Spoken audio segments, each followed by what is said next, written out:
Baik, sekarang kita akan membahas latihan 4.7 dari buku paket Matematika SMA kelas 10 halaman 118. Ya, kita akan bahas soal nomor 1, 2, dan 3.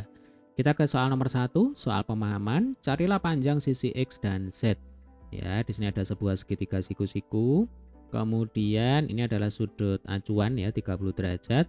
Maka X ini merupakan sisi samping, ya kan? Sisi yang terletak di samping sudut. Kemudian kalau Z ini pasti sisi miring, ya kan? Sisi yang terletak di depan atau di seberang sudut siku-siku. Nah, 9,2 kalau ini sisi miring, ini sisi samping, maka ini adalah sisi depan, ya kan? Sisi yang terletak di depan atau di seberang sudut acuan. Baik, untuk menghitung X dan Z, ya, adik-adik bisa memanfaatkan perbandingan trigonometri. Nah, kita punya perbandingan trigonometri itu ada 3 yang sudah kita pelajari bersama. Yang pertama adalah sin, ya kan, sinus. Nah, sin theta itu kan rumusnya adalah sisi depan dibagi dengan sisi miring, sin demi. Lalu yang kedua kita punya cosinus, ya kan, cos theta. Rumusnya adalah cos sami, sisi samping dibagi dengan sisi miring. Yang terakhir kita punya tangen, ya, tan theta. Rumusnya adalah sisi depan dibagi dengan sisi samping, ya, tan desa. Nah, ini hukumnya wajib untuk selalu diingat-ingat, ya deh ya, jangan sampai dilupakan. Nah, kebetulan di sini sudut acuan yang diketahui ini merupakan sudut istimewa. Berarti nanti langsung saja sin 30 derajat ini nilainya sama dengan setengah, ya. Ini harus diingat-ingat. Lalu kalau cos 30 derajat, nah kalau sin 30 setengah, cos 30 derajat itu nilainya setengah akar 3. Kemudian kalau tangen 30 derajat, ya, kalau cos 30 setengah akar 3, kalau tangen 30 derajat setengah, ini adik-adik ganti menjadi sepertiga. Ya, jadinya sepertiga akar 3. Oke, selanjutnya kita akan mencoba untuk menghitung nilai X. Ya, nilai X ini adalah sisi samping. Nah, kita kembali ke sini. Berarti dari ketiga perbandingan trigonometri ini, kita pilih yang mana di dalam rumusnya tersebut nanti mengandung sisi samping. Ya, kalau sin ini jelas tidak, sin demi. Berarti kemungkinannya kalau tidak cos ya tangen kan begitu. Cos sami, ya kan? Tan desa, sama-sama mengandung sisi samping. Tetapi kalau kita memilih perbandingan trigonometri cos, ya masalahnya di sini adalah sisi samping dan sisi miringnya sama-sama tidak diketahui. Ya, sama-sama ditanyakan. Sehingga kita tidak akan pernah bisa untuk menghitung berapa panjang sisi samping dan sisi miring dengan menggunakan cos. Satu-satunya jalan kita menggunakan perbandingan trigonometri tangen. Ya, tangen berapa? Ya tangen 30 derajat kan begitu. Oke, tangen 30 derajat rumusnya adalah sisi depan dibagi dengan sisi samping. Tangen 30 derajat sepertiga akar 3 yang ini. Ya. Lalu sisi depannya diketahui 9,2. Nah, sisi sampingnya sama dengan X, ini yang ditanyakan. Maka X sama dengan 9,2 dibagi sepertiga kali akar 3. 9,2 dibagi sepertiga itu sama dengan berapa? 9,2 kali 3. Ya dek ya. 9,2 kali 3 itu sama dengan 27,6. Akar 3-nya tinggal ditulis ulang ya. Nah, supaya akar 3 yang ada di bawah ini hilang ya, maka harus kita kalikan dengan sekawannya. Kita rasionalisasikan. Ya dek ya. Berarti atas dan bawah sama-sama kita kalikan dengan akar 3. Akar 3 kali akar 3 sama dengan 3. 27,6 dibagi 3 sama dengan 9,2. Ya kan? Akar 3 yang di atas tinggal ditulis ulang. Oke, berarti nilainya X atau panjangnya sisi samping adalah 9,2 akar 3. Gampang ya? Baik, sekarang kita akan coba menghitung panjangnya Z. Ya, sisi miring. Nah, berarti kita kembali ke sini. Ya, kita cari dari ketiga perbandingan trigonometri ini mana yang ada sisi miring, mana yang rumusnya itu mengandung sisi miring. Berarti kalau tidak sin ya cos kan begitu. Nah, kebetulan sisi depan dan sisi sampingnya ini sama-sama sudah tahu kita nilainya, ya. Berarti kita bisa pilih salah satu, boleh sin, boleh cos. Nah, nanti hasil akhirnya pasti sama. Oke, kita akan coba gunakan nilai sinus saja, ya. Jadi kalau sin 30 derajat, ya rumusnya kan sisi depan dibagi dengan sisi miring. Sin 30 itu setengah, ya. Kemudian sisi depan sama dengan 9,2. Untuk sisi miring sama dengan Z. Nah, tinggal dikali silang. 1 kali Z, ya, saya pindah di atas sama dengan Z. Kemudian ini 9,2 dikalikan dengan 2. Kalau 9 kali 2 kan 18. Kalau 9,2 kali 2 ya sama dengan 18,4 ya. Gampang ya, Dek ya. Oke, ini adalah pembahasan untuk soal nomor 1. Selanjutnya kita ke soal nomor 2. Nah, segitiga ABC ini ya, memiliki panjang sisi sebagai berikut. AC 5, CB 12, AB 13. Soal yang A, tentukan nama setiap sisi segitiga siku-siku tersebut ya. Sudut theta ada di sini. Berarti kalau 13 ini kan jelas sisi miring. Ya kan? Sisi yang terletak di seberang sudut 90 derajat. Nah, ini sisi miring ya. Kemudian BC ini adalah sisi depan ya, sisi yang terletak di depan sudut acuan. Kalau yang depan ini miring, berarti ini adalah sisi samping ya, sisi yang terletak di samping sudut acuan. Atau supaya enak ya dipakai belajar, ini saya tulis saja. AC ini adalah sisi samping. Kemudian BC adalah sisi depan. Lah AB ini adalah sisi apa? Sisi miring. Ya, Dek ya. Oke, kita ke soal berikutnya yang B. Carilah hasil sin theta. Nah, ini gampang ya. Kalau sin theta kan rumusnya adalah sisi depan dibagi dengan sisi miring, sin demi. Sisi depannya tadi adalah BC.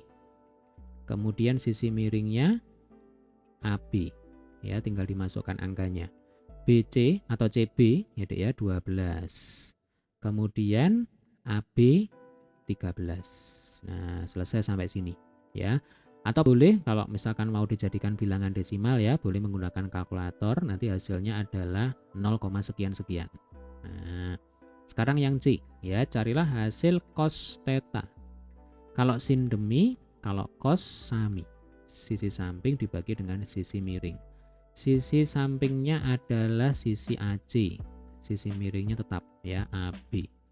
AC per AB, AC-nya 5, kemudian AB-nya 13. Berarti cos theta sama dengan 5 per 13. Sekalian aja ya, Dek ya, ini walaupun nggak ditanyakan di soal. Kalau tangen theta, berarti rumusnya adalah sisi depan dibagi dengan sisi samping. Ya kan?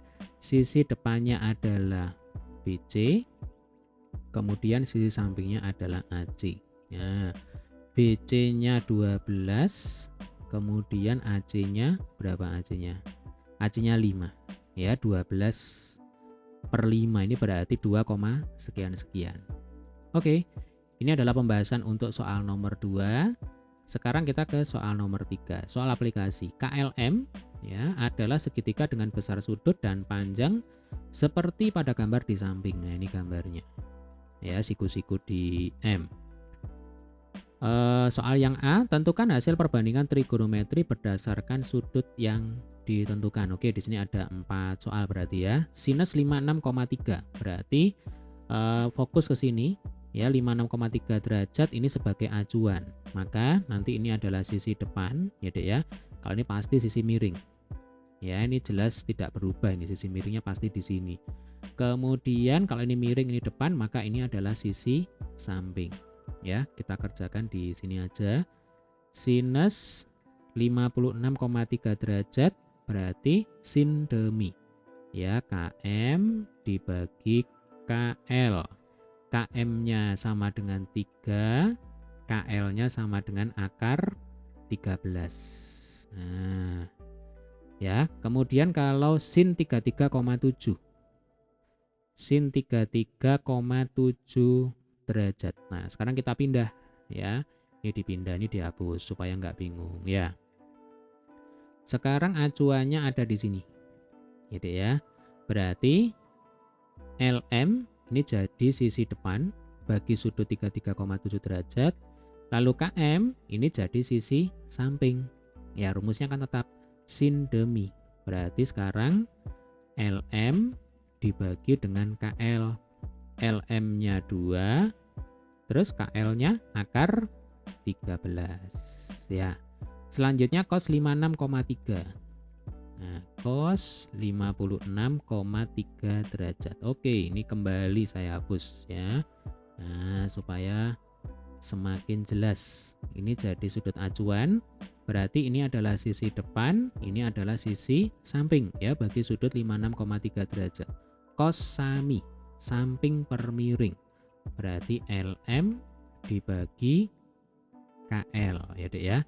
LM-nya itu 2 ya, kemudian KL-nya akar 13. Selanjutnya cos 33,7 derajat. Kembali nih saya hapus ya. Nah, cos 33,7 derajat ini jadi sudut acuan. Berarti ini adalah sisi depan, ini adalah sisi samping. Tinggal tulis di sini ya. Cos 33,7 derajat berarti cos sami KM dibagi dengan KL. Nah, KM-nya tadi 3, kemudian KL-nya akar 13 ya. Oh ya, kalau ini misalkan mau dirasionalkan penyebutnya, gampang ya, tinggal dikalikan dengan akar 13 per akar 13. Jadi maksudnya dirasionalkan itu gampangannya adalah supaya tanda akar di bawahnya penyebut ini hilang ya, seperti soal yang nomor 2 tadi. Nah, nomor 1 ya Dek ya. Nah, yang ini. Kalau ini kan 27,6 per akar 3. Supaya akar 3-nya, tanda akarnya hilang, kalikan saja dengan sekawannya. Ya, caranya sama. Oke, kita kembali ke soal nomor 3 ya. Sekarang yang B, 2 pasang nilai perbandingan trigonometri yang mana yang hasilnya sama. Nah, ini menarik ya. Mengapa demikian? Coba perhatikan.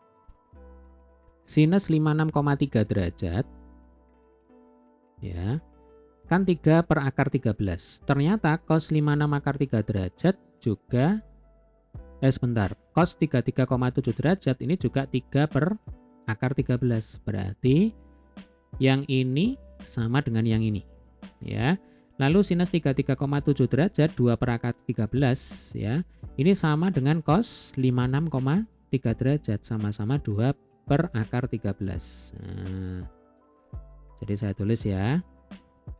Untuk soal yang B, berarti pasangan yang pertama adalah sinus 56,3 derajat. Ini sama dengan cos 33,7 derajat. Ini pasangan yang pertama.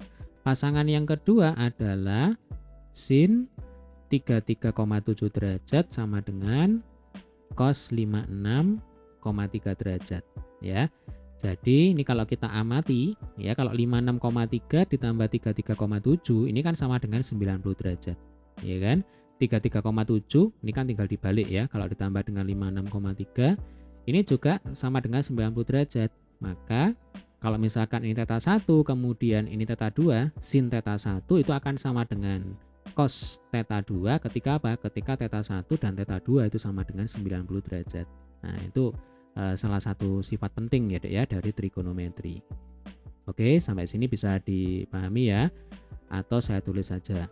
Ini walaupun tidak ditanyakan di soal ya. Jadi nanti ketika theta 1 ditambah theta 2, theta 1 ditambah theta 2 sama dengan 90 derajat, maka berlaku sin theta 1 pasti sama dengan cos theta 2, atau ya sin theta 2 itu akan sama dengan cos theta 1. Contohnya ini ya. Contoh yang lain misalkan sin 30. Ya, sin 30 itu nilainya akan sama dengan cos 60. Ya, Dek ya. Atau cos 30 sama dengan sin 30. Itu kalau sudut istimewa, ya. Kemudian di sini ada pertanyaan, mengapa demikian? Nah, ini jawabannya adalah karena Sudut lancip pada sebuah segitiga siku-siku itu terletak berseberangan ya. Jadi untuk soal yang B ya, ini saya hapus saja. Untuk soal yang B ini berkaitan dengan alasan ya. Karena ini kan pertanyaannya mengapa? Berarti jawabannya karena.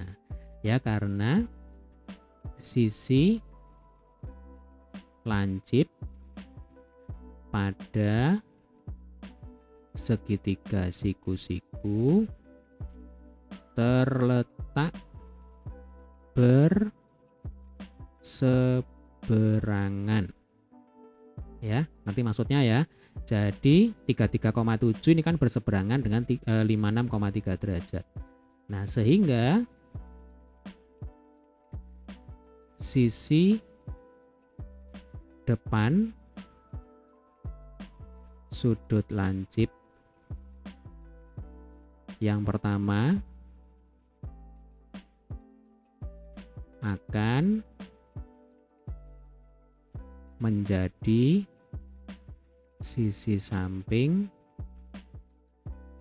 bagi sudut yang kedua. Nah, ini ya, bagi sudut samping sisi depan sudut lancip yang pertama akan menjadi sisi samping bagi sudut lancip yang kedua dan sebaliknya. Jadi maksudnya begini, kalau sin itu kan rumusnya adalah sisi depan dibagi dengan sisi miring, ya kan?